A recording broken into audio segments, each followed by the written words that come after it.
I'm Allen Marvin Eder, Tubong, Davao.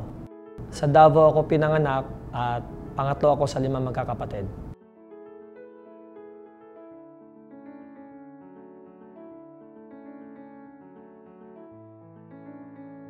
Six months pa lang ako ay inampun na ako ng tita ko, si Mama Neneng. Lagi sinasabi sa akin no, na live life to the fullest. So nakita ko naman sa kanyang ibig sabihin kung meron kang gusto sa buhay mo ay talagang kunin mo siya. Close din ako sa lola ko, yung nanay ng tatay ko. Mga bata pa lang kami, naalala ko, talagang hinahatid niya kami sa Sunday school. Doon natutunan namin na hindi manglalamang sa kapwa, na mapagbigay, at may takot sa Diyos. Nagugustuhan ko sa nanay ko kasi yung pag-aalaga niya sa amin, pinakita niya talaga, pinadaman niya na pag may sakit kami, pupunasan niya kami, babantayan niya kami, hindi siya natutulog. So yung pagmamahal, nararamdaman namin, hindi lang sa salita, kundi sa gawa talaga. Yung papa ko, one of the coolest dad siguro na yung masasabi ko. Kasi sobrang sa kanya namin siguro nakuha yung pagiging mapagpasensya. Alam mo yun, di bali nang ikaw yung maisahan, wag lang ikaw yung mang-isa. Di bali nang ikaw yung mawalan, wag lang yung iba yung mawalan. Lagi niya sinasabi na, June, if you want to be rich, sabi niya, dress like a rich. Bisaya kasi, no? Dress like a rich. Sabi niya, walk like a rich. Sabi niya, talk like a rich. Sabihin, talk. Talk like a rich. Then, think like a rich. Sabi niya, then, you will be rich.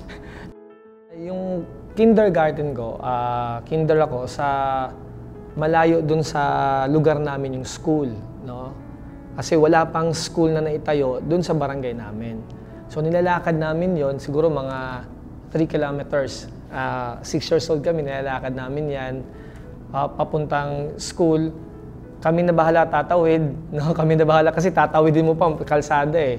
So, pero masaya naman kasi natutunan ko na kailangan mong mag-aral ng mabuti para umasenso yung buhay niyo. Kinder ako, valedictorian, no? Grade 1 ako, first honor. Grade 2 ako, first honor. So, di ko na maalala. Basta lahat ng halos, lagi akong first honor. Kasi nga, pinagbubutihan ko yung pag-aaral. Nung nag-high school na ako, may bakery doon, medyo nakapasa ako sa magandang eskwelahan. At yung tita ko naman ay may pera pa that time kasi malakas yung bake shop. Napaaral ako sa magandang eskwelahan. Pero hanggang second year high school lang kasi nga bumagsak na rin yung bakery. So balik naman ako sa medyo mas mababang, hindi masyadong pribadong eskwelahan. Doon ako nag-third year na fourth year. Si Allen, mabait. Kasi kahit hindi man niya kami nililibre, yung payo lang niya, napakalaking bagay na yon. Kung ano man ang tama o hindi, para sa kaibubuti namin lahat. Si Allen ay masipag, taas yung pangarap sa buhay, madiskarte, at saka magaling maghanap ng pera. Dati, torpiyan eh. Kaya nga maraming nagkakagusto sa kanya ng mga chicks. Ayaw naman niyang ligawan. Tapos yung gusto niya naman na chicks, yung babae, hindi rin siya makapagsalita or ligawan. Kasi nga, torpe. Kaya nga ngayon, nagtaka ako bakit napunta sa ganyang trabaho na nakikipag-usap sa tao. Si Allen is a type of person that you can trust. Kasi pwede mong i-share sa kanya yung mga hidden secrets mo. Na for sure na it's between you and him lang talaga. Yung values na nakuha ko sa kanya is yung pagiging determinado niya. Tsaka yung dedikasyon niya sa ginagawa niya, andun yung kanyang yung hindi siya lumalayo dun sa purpose niya. So yun yung passion niya ginagawa. So grabe yung desire niya nandun talaga. Hindi very strong. kahit anong unos ang dumaan o bagyo man yan, hindi siya natitinag. So, very strong yung kanyang yung personality niya. Ang pinakamahirap na naranasan ko yung pagiging caddy. Ang caddy, medyo mas malaki yung kikitain, pero mabigat naman yung trabaho kasi yung golf club, no, ay bubuhatin mo, ilagay mo dito. Pag 9 holes at saka to 18 holes, mabigat na. Nasusugatan niya yung dito ko, no? Kasi mainit yun mainit. So yun yung mahirap kasi mabigat. Tapos, nung nauso na yung naka-imbento ng padjak, sa amin kasi tricycad ang tawag, o padjak. Rumakit din kami noon.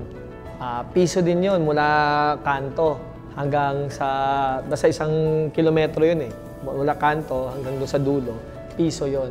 So, rumakit din kami ng ganon. Isa sa pinaka naging talagang tuloy-tuloy na racket ko na ay yung pagsasayaw. So, yun, rumarakit kami muna sa pa-contest-contest. Walang sweldo yun. No? Kung mananalo man kami, ay di namin pinepera, pang-costume namin. Then, nakapasok kami sa isang TV show dito sa Davao. Sa Davao, naging mainstay kami doon. Every Saturday, kami yung regular dancer. Yun na tuloy-tuloy na yung racket namin sa pagsasayaw hanggang sabi namin na gusto namin makapunta ng Manila. So, 18 years old, nagpunta akong Manila. Kasama ko yung kapatid ko, yung brother ko. So, yun. Nauna siyang nakasayo sa TV hanggang kinuha niya ako. Kinuha niya ako na makasayaw din sa TV at ang unang sweldo namin ay 300 pesos per day. Hanggang nawala na yung kailangan namin mabuhay So, napunta kami sa isang bar sa Makati kasi Japanese yung may-ari. So, sabi parang training ground to dito para makapunta kayo ng Japan. Alam niyo na paano ang trabaho. So, pumasok kami doon, nag-audition kami. Unang gabing audition, tanggap agad kami. So, kinabukasan simula. Ang sweldo naman namin ay 250 pesos per night naman yon, per night. Hanggang sa pagsasayaw ko, nakilala ko yung love of my life, na my one and only, na si Ana. So nakilala ko siya, doon nag-umpisa yung journey ko sa network marketing. Siguro may purpose ang Diyos na may mga bagay na hindi natin alam na meron siyang ginagawa katulad ng mga past company na salihan ko. Kasi kung hindi pala nagsasara yun, ay hindi ako mapupunta sa kung saan ako ngayon. So, from 2008 to 2016, July, and then pagdating ng August, na-develop namin yung I Am Worldwide.